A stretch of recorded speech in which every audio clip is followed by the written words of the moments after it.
Y'all, she's telling tales. What? Don't start. She's talking don't about I start stay that. ready. She's talking about stay ready. You didn't want to see what was just happening 5 minutes ago. It What wasn't was looking happening 5 ready. minutes ago? I'm ready. Ready to go. Start the show. Hi, love you, the Lifers. Hi, love you, the Lifers. Hey, y'all. How y'all doing? It's Liz and Calvalyn here for another week of the Love You to Life podcast. We are so excited about this episode. Well, at least I am. Cal, are you excited? Always. I'm always excited. Listen, this episode is going to be fantastic. We are talking about staying charged up or recharging, staying plugged in. Let me tell y'all why this is coming up. So y'all know that I would tell on myself. I don't have a problem telling on myself. And anything that I am talking to you about is only because I am also talking to myself about it or have talked to myself about it at some point in this here life.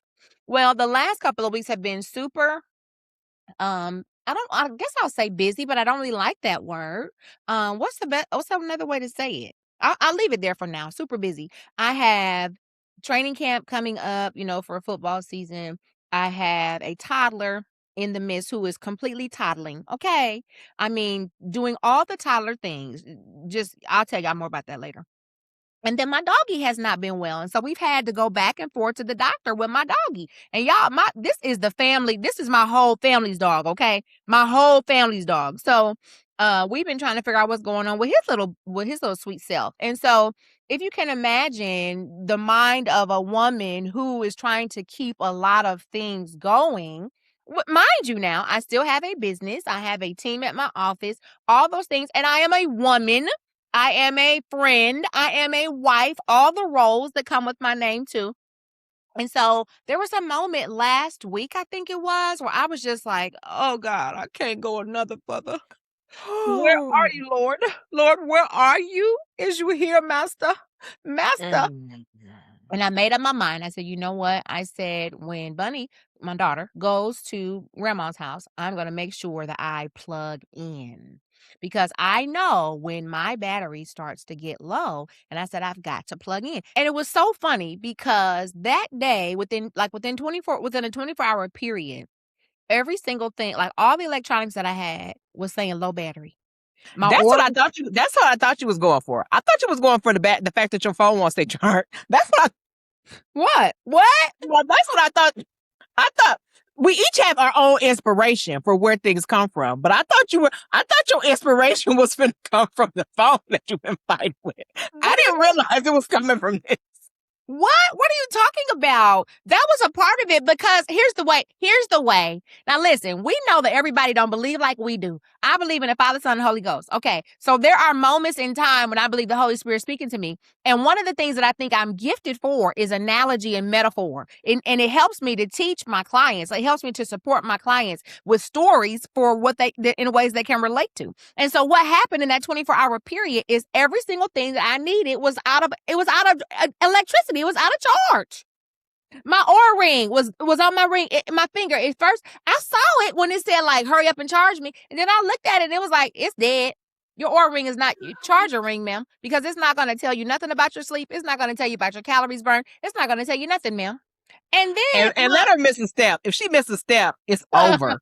It's over. If she don't get her step count right, over. I'm just telling you, my microphone for my recording, I was like, why is my microphone not charged? What is happening? My cell phone, which I'm probably going to end up getting a new cell phone, y'all. I don't know. Are y'all still doing Apple or, I don't have an Android. I have an Apple. Are y'all still doing Apple or we switching over? What are we doing, y'all? Tell me. Because this phone is not holding a charge. And it said something like in 23 minutes, you'll be at 80%. I was like, why is it taking me so long just to get to 80%? Where's the 100%?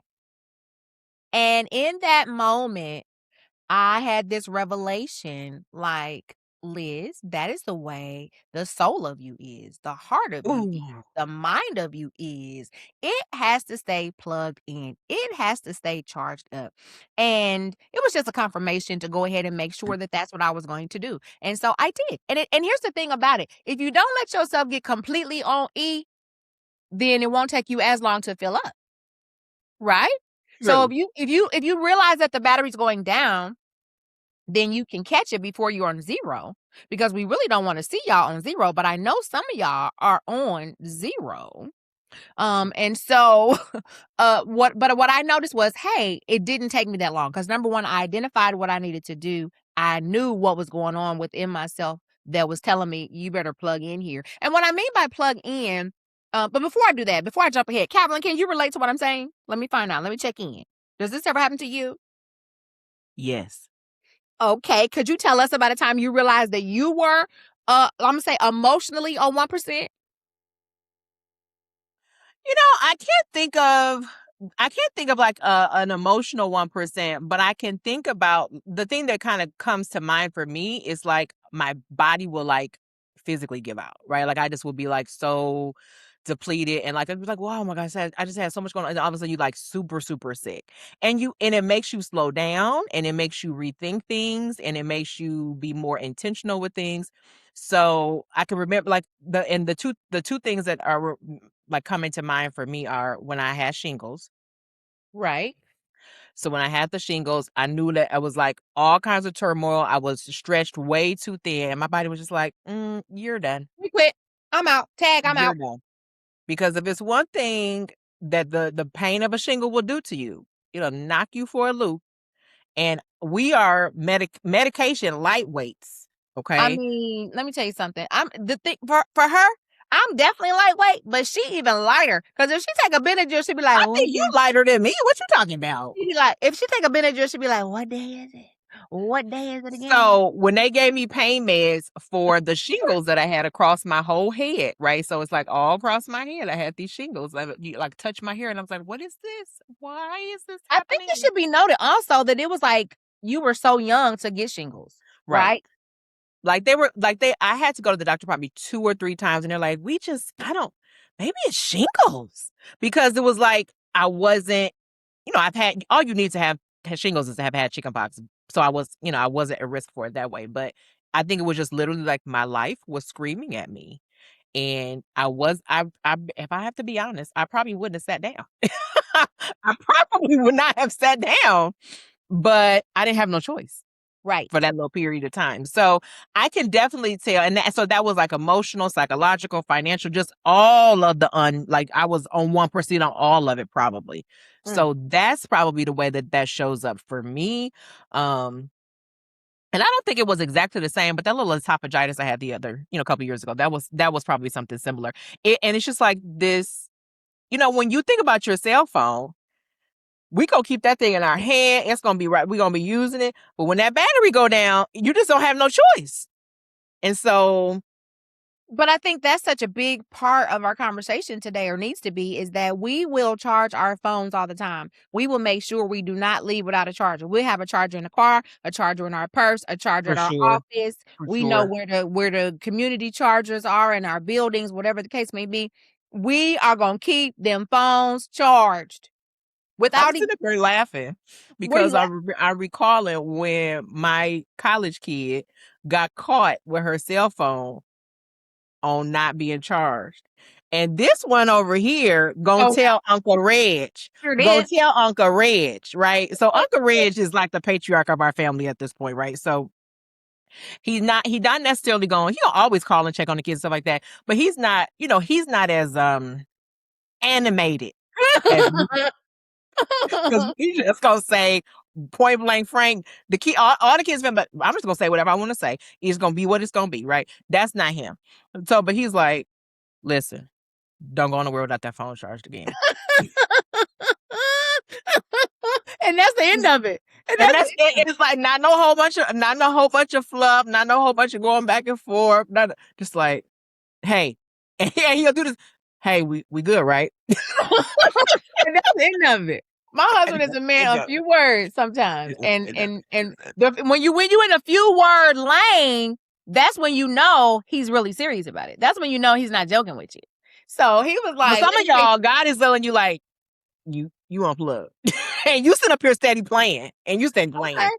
And the thing about it is like we will make sure that so many things that we want to be available to us are plugged in and are charged up, but we are not making sure that what we really need available to us, our minds, our bodies, our spirits, our hearts, our souls, the things that make us us, we're not making sure that those are charged up.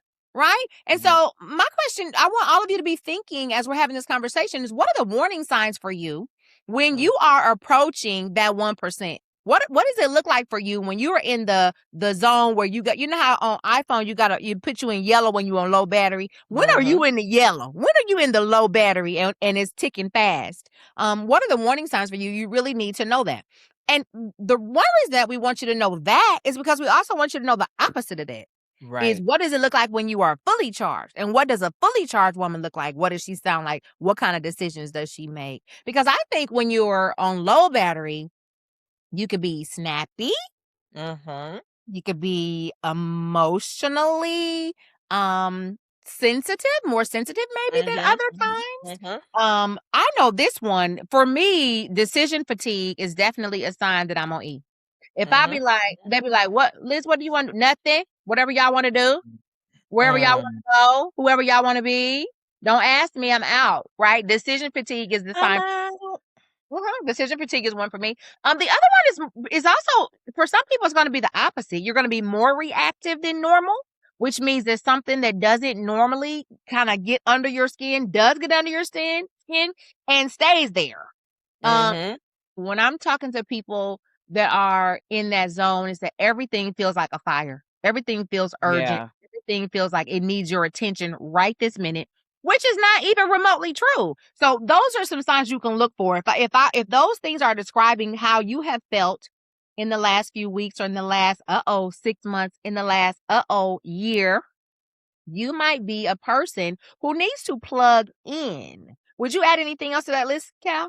Well, one of the things that I was just thinking when you said that is, when your battery, like when you go in the low power mode on your laptop or on your iPhone or anything like that, it's going to also decrease your capacity. So Right. you no longer have the ability to do, things slow down, or certain processes that's supposed to be happening slow down. So I think maybe an indicator that your battery is low is that what you used to be able to do with ease becomes more difficult.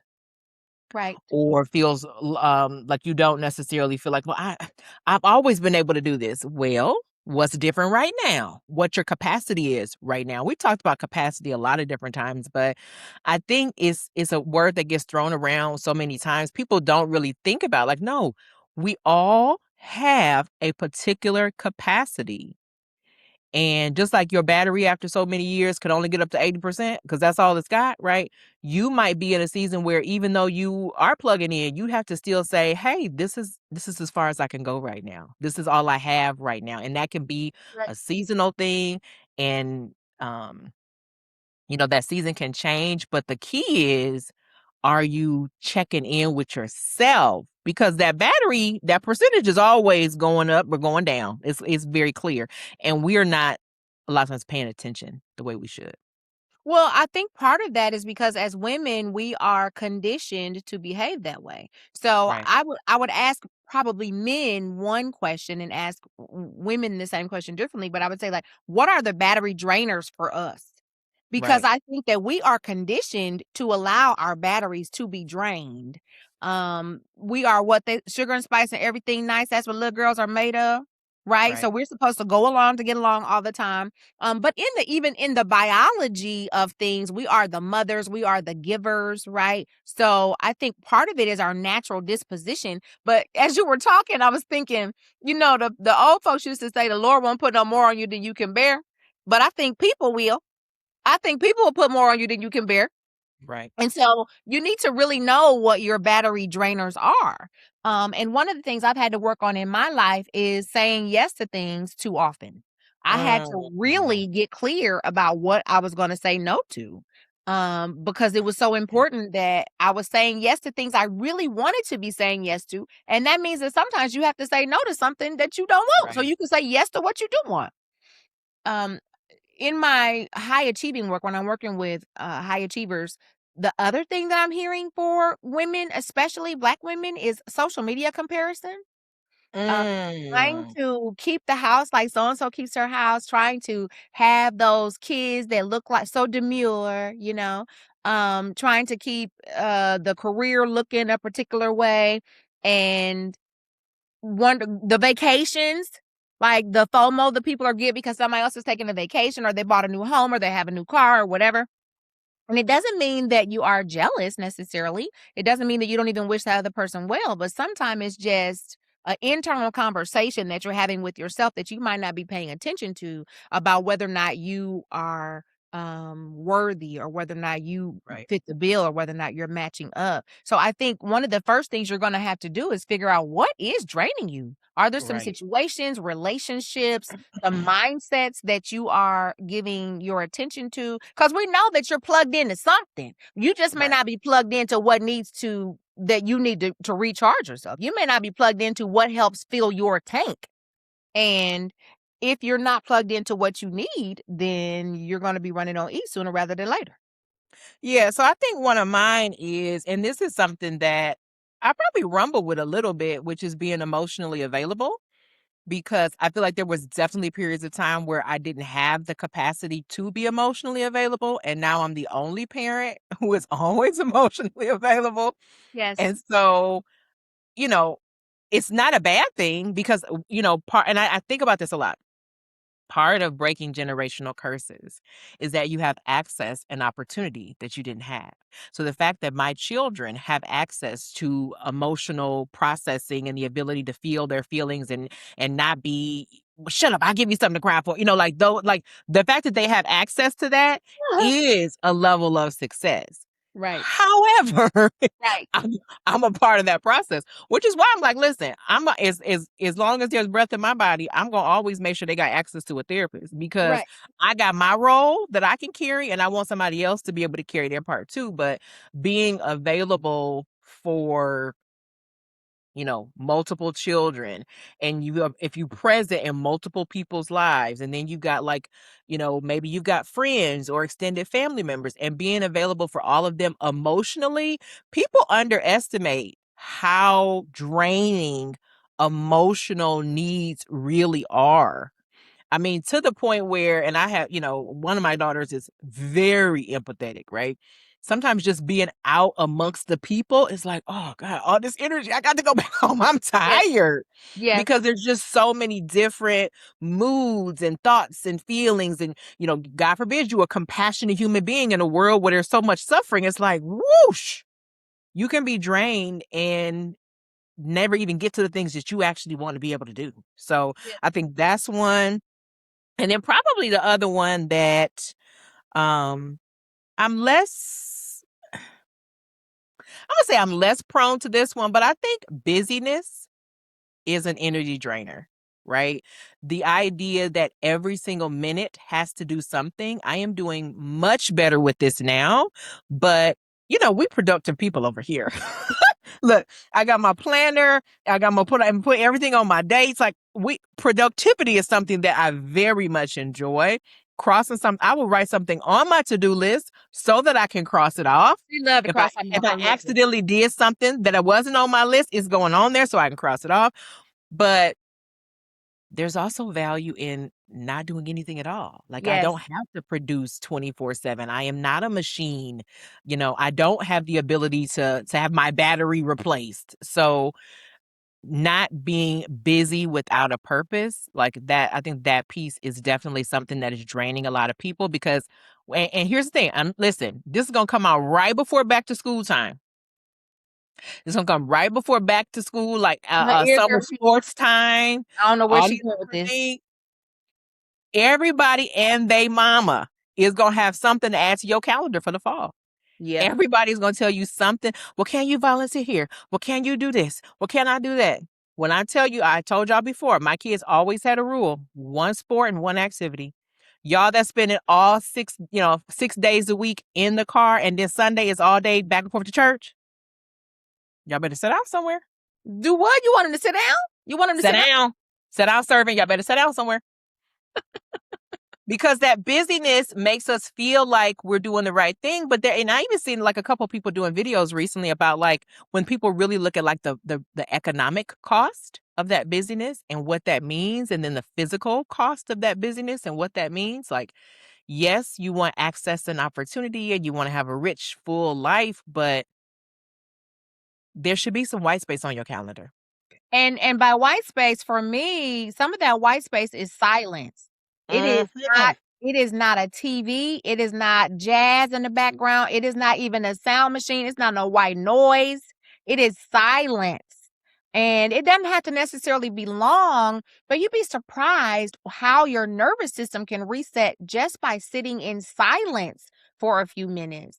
And don't dare go outside. Don't go outside Put your feet in the grass. Put your feet in the grass and have some silence. My God, today help the people, Lord. Right? So that is definitely something that I build into my schedule is just a few moments of quiet.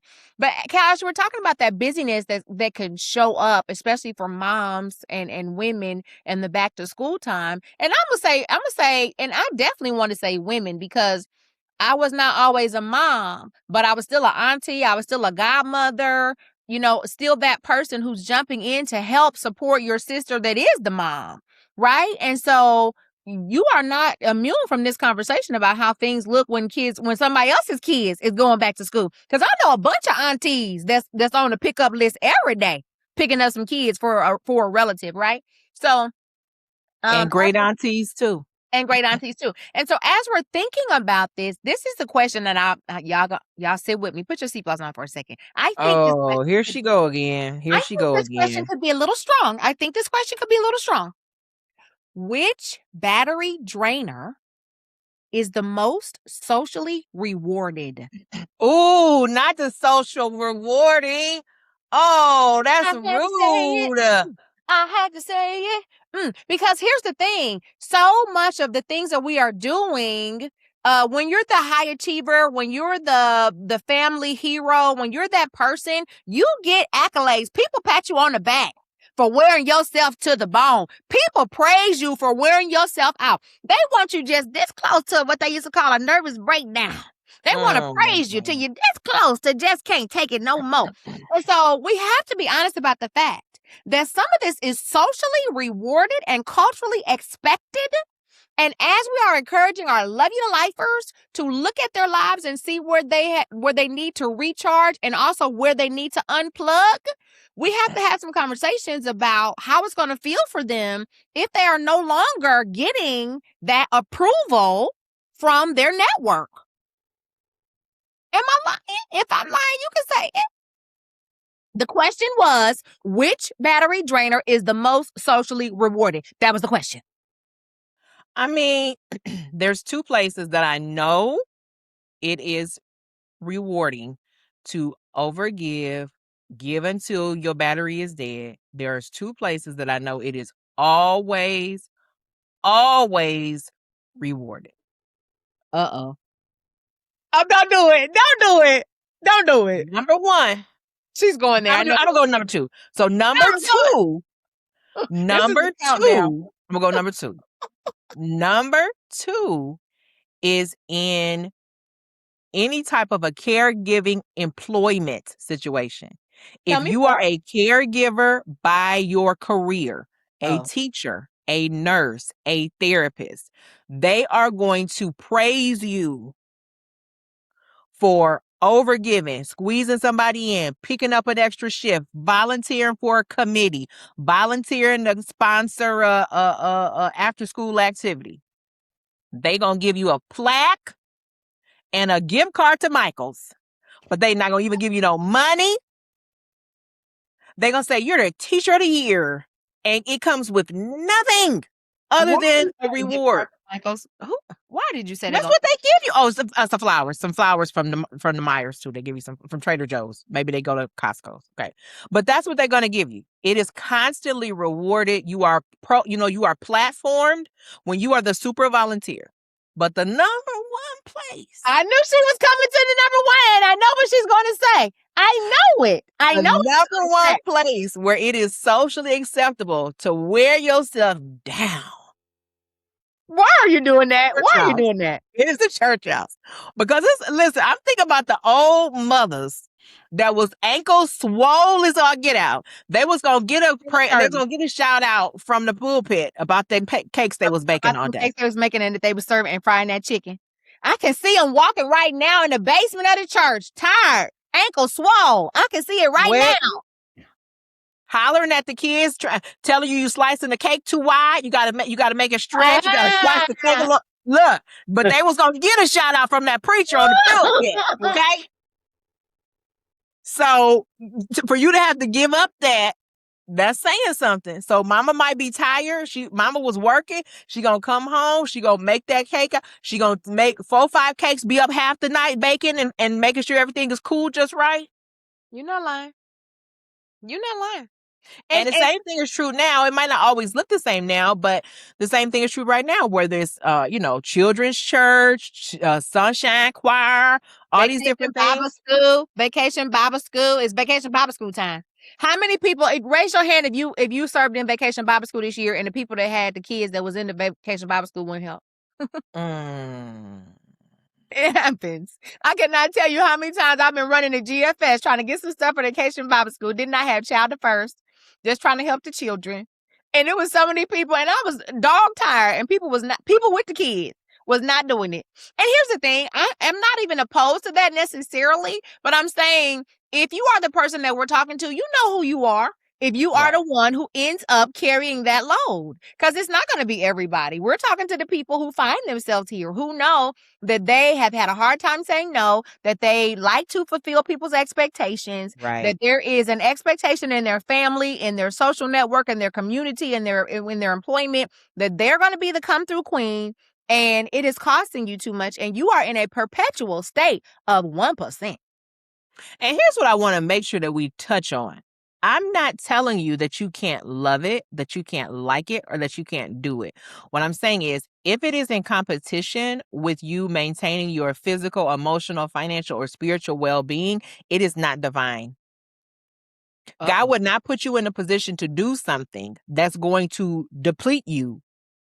So if it is draining you, if it is exhausting you, if it is wearing you out, if you are choosing between your relationship and this volunteer role, if you are choosing between, working a job where you're going to actually make some money after school and picking up this volunteer opportunity, like if you are making these really hard decisions, that's something you should look at just a little bit more rather than this expectation of just like, it's just expected. It's just what we do. Like, of course we do. Well, I've always done it. Like some of these things that are automatic, I think they are automatically draining you. Well, the other part about that too, Cal, I would say is that part of the challenge, I think, is that many people don't actually know what does recharge them. Right. I think that people are doing activities that they think recharge them, but it really doesn't have that effect. And some of it is just that we have not been taught how to actually identify when we are in that recharge state. And a part of that is because we're not even paying attention to when we are in that low battery zone. So it's really a trial and error of getting to know yourself. And so many of us have been nurturers in one area or another for so long, we haven't had the opportunity to do that, to actually get to know ourselves to the degree that we know what does refuel us. Because I would go, I'm going out on a limb. She's doing a lot of limb going out. Well, this is my zone. This is my space. I'm going out on a limb. I'm going to say that many of us think that wine is recharging us. Oh, my God, today. I wasn't going to say wine. I was going to say cigarweed. Just one more gummy. Just one more gummy will do it.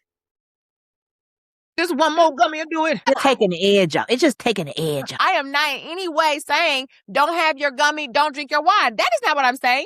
I'm just saying evaluate behind that. Did it do what you were expecting it to do? Did it actually recharge you? Did you feel like you had more strength and rejuvenation to live your life that is in front of you? That's my question. Yeah, and the other question on top of that is, if you were to remove some of the things from your day, would you need that much help unwinding? I mean, that's another part. if you were to eliminate, add in maybe a couple of things that you don't have time for, like, oh, I used to love when I would go to Pilates, or I would love when I would go to the gym, but now you don't do that anymore because you want to take Boki halfway across town to his AAU tournament. So now you in the car for an hour. Nobody's nickname is Boki. And I see Okay, you got we used Main last time. I mean, nobody's okay. You taking little man over to the AAU tournament. You driving 30, 45 minutes. Okay, you driving 30, 45 minutes every single day that he has practice one way, and then you don't get to do your thing. Maybe you wouldn't need that wine if you put yourself back on your own to-do list. And once again, we are not saying there's anything wrong with drinking wine. We don't want you to miss the point. We're just saying pay attention to what is recharging you and what is not. Because I'm going to come behind you and say two more things. How about this? How about binge watching a show or scrolling? Doom scrolling. You don't even like some of these people that you're looking at. You do not need to see nobody weighing 600 pounds eating some more chicken wings. You do not need to see that.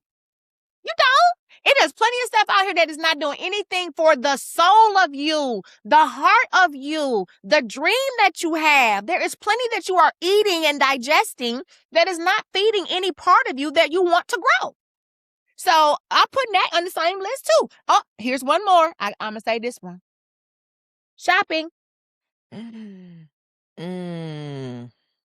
Shopping. Shopping. Yes, you like nice things. Yes, you want to look good. I do too. But there are some times when you just saying, well, let me just go ahead and spend some money today. Let me just go ahead and buy something and see, does it make me feel better? Let me just go ahead and see what they got at the mall. You know, you was there yesterday and the day before and they didn't have nothing. Retail therapy is not therapy. It's not. It's just not. Right? And the other one, sleeping all the time. Like just sleeping the weekend away. Trying to figure out, can you get enough rest to get back to Monday for the thing you don't enjoy on Monday? When what we want our Lovey-Lifers to do is to get to the space where they can enjoy their Monday because they're doing something they really feel called to do, something destined to do, something fulfilling to do on Monday. So Lifers, as you listen to this episode, I would love for y'all to chime in to the comments and tell us what are the things that actually restore you, that actually recharge you. Like give our fellow listeners, the new lifers that are finding this episode, give them some tips, give them some suggestions, a few things that you have found that work for you, whether it be sitting in silence, going outside, exercising, reading, praying, drawing, dancing, whatever it may be, right? Whatever those things are that recharge you, drop those in the comments so that some of our other viewers and listeners who maybe don't know, because I think it's something you maybe have to develop.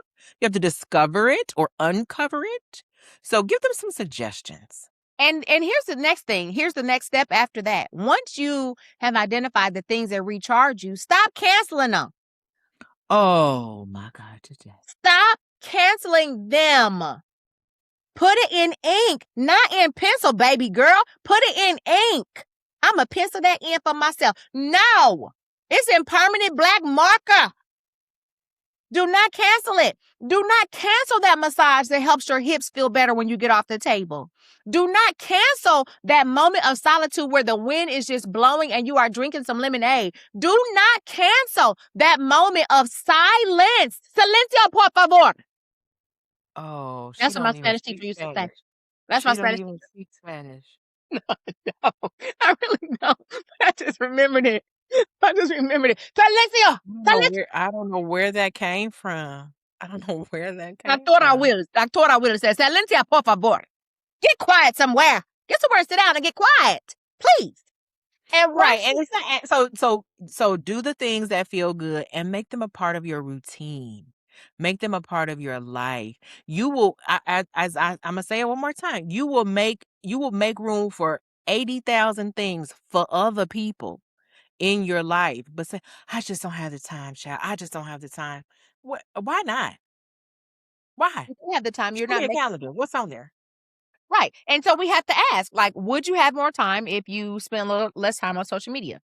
Or would you have more time, excuse me, if you did not watch, this particular episode of The Housewives? Or do you need to? Here's another thing. We're thinking about like James Clear with Atomic Habits. he would probably say you can combine two things. Mhm, If mhm. you're missing your exercise, but you do wanna watch The Real Housewives of Atlanta, then find a way to watch it while you're exercising. If that's if that's the thing that's gonna help recharge you. But ask yourself the question about how you are stewarding your time, because it is the most valuable resource that you have, which brings me to this, Cal. So what are your non-negotiables? If you like, "You know what? These things are on the table. These are my non-negotiables. I have got to have these in my life. I have identified that this helps me stay, fully charged." So I know moving my body is a non-negotiable. Whether it is yoga, whether it is walking, whether it is dancing, I just don't feel right if I'm not moving my body. I know that for sure. If I'm not reading something or listening to something that is stimulating my mind, like an audiobook, I know that's usually a sign that I'm like giving somebody too much time or giving stuff too much time. Because I mean, who doesn't have time to listen to 5 minutes of an audiobook? Everybody has time for that.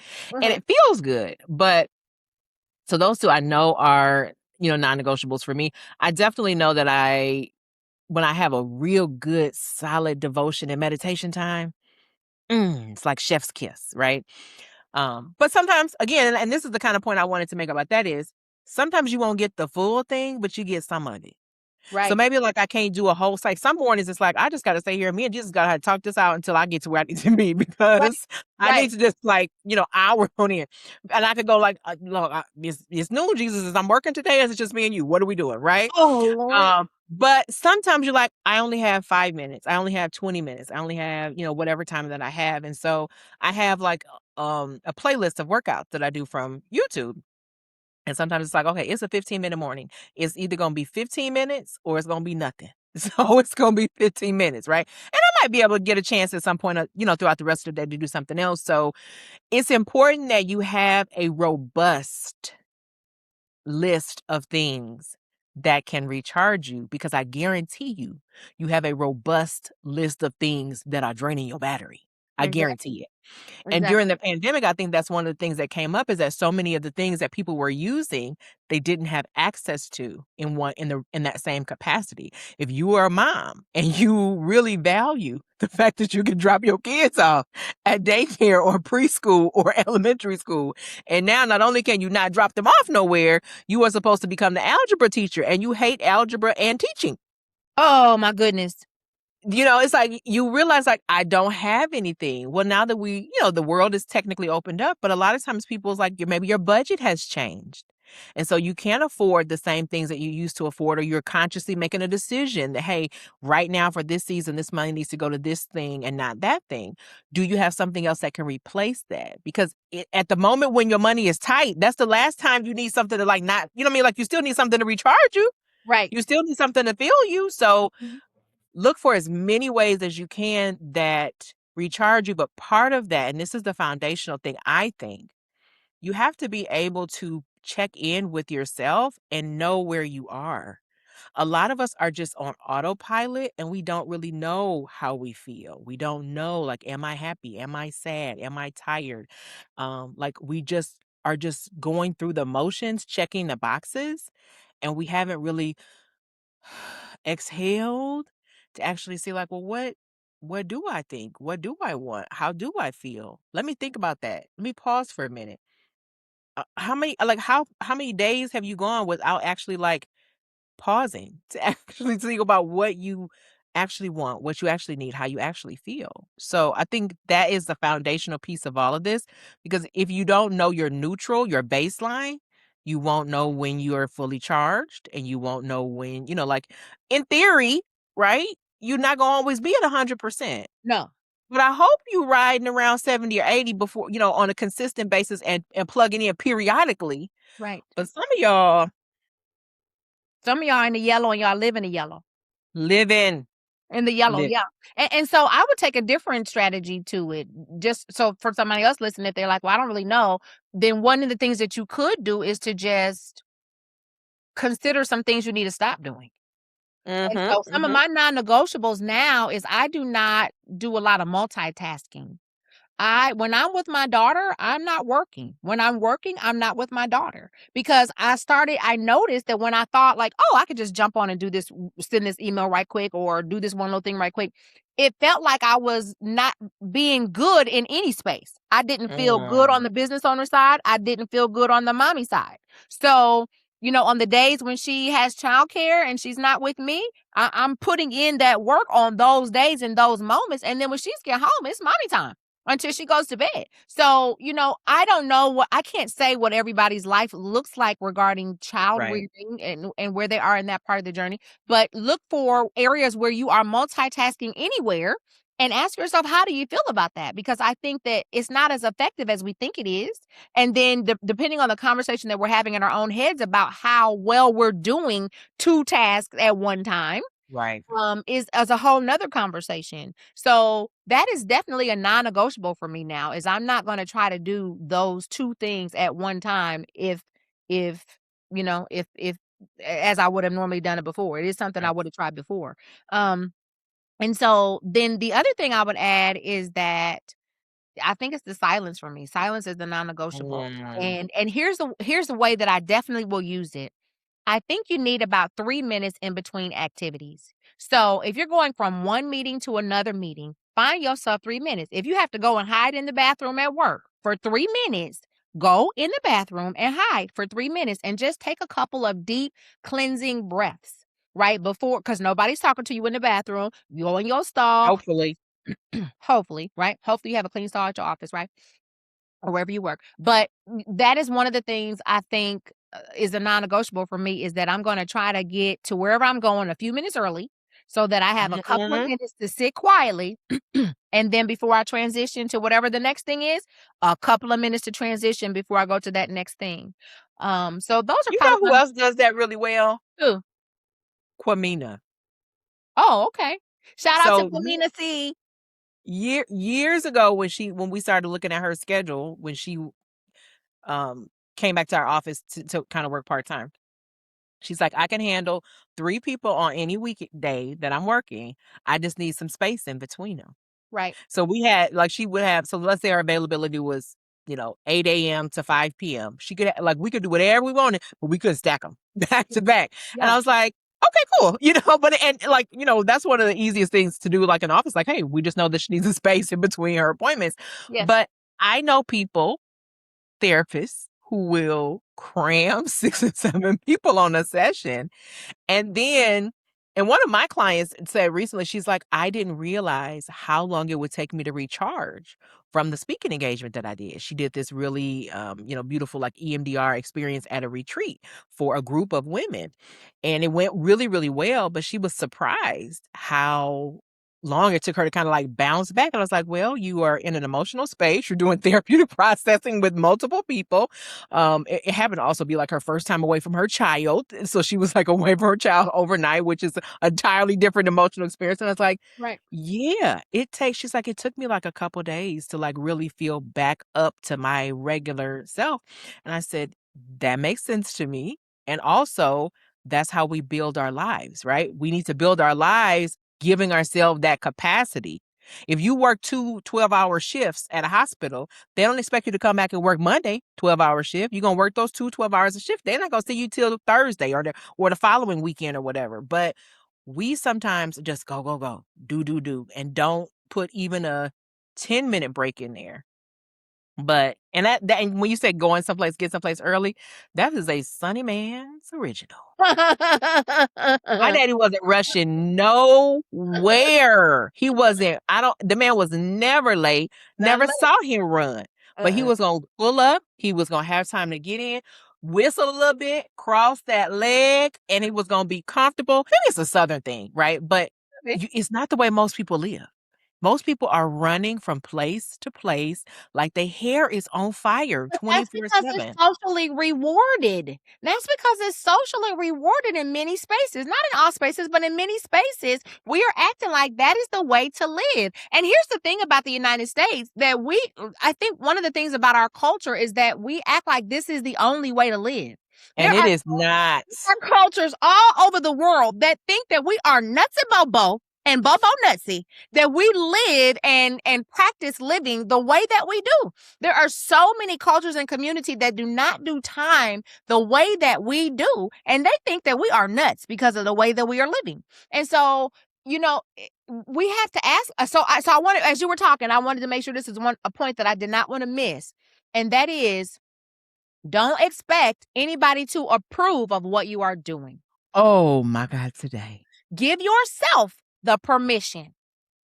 And the people that truly love you will adjust. They'll figure out how to live with the new boundaries that you are putting in place about the way that you are living.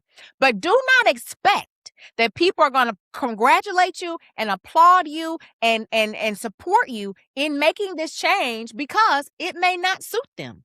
It may not be. They are living in this same world without the conversation about, hey, there might be another way to do this. There's another way to live this life. So once you give yourself permission to do that, you just go with it. Let it be good enough for you. And don't expect that anybody else is about to pat you on the back. Now, we will. Me and Cal will. If you let us know that this is what you're doing, we will support you. We will send you a virtual high five if we don't see you in person. But don't expect everybody to get on the wagon with you and say this is a great way to go, because it's not what we do. Right. And I think there's 2 points to that. Point number one is, for some of those people, your change means a change for them too. And they wasn't ready to change. So there's that part.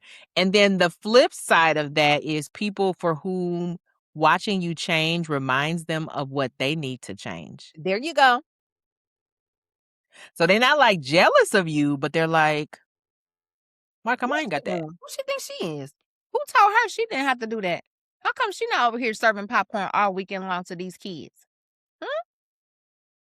There was I don't know if they still do it now, but back in the day, you could either volunteer at the soccer club or you could buy out of the volunteer.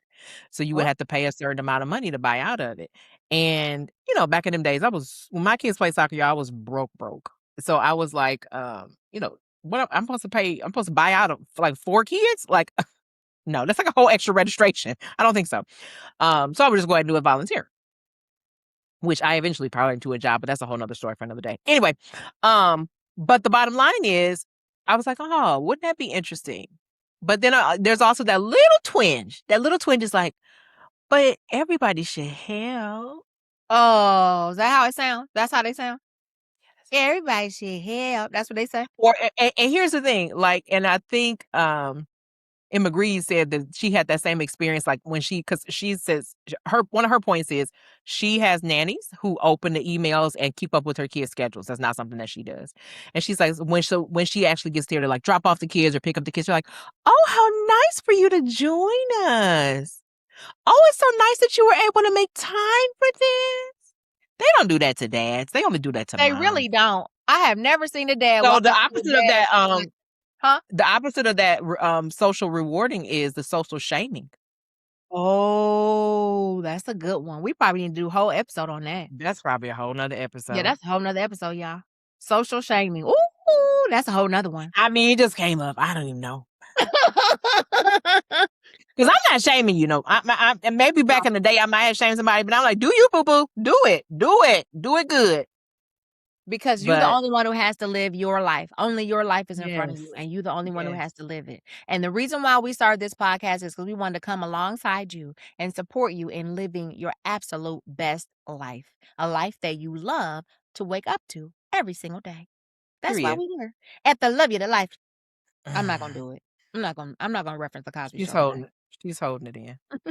All right, y'all. We thank y'all for coming. We're so glad you listen to us. Listen, like, share, follow. Tell a friend about the Love You Life podcast. Send in this episode if it was good for you. And tune in if you want to see our faces. Every other week we're on YouTube. And the opposite weeks you'll hear us on Spotify and Apple. And where else? Is there another place? You can also hear it on Audible. We're also on Audible. Oh, yeah, on Audible. Okay. So you can follow me at Loving Life with Liz, and you can follow Calvalyn at Calvalyn Day. Calvalyn Day. All right. We love y'all. Bye.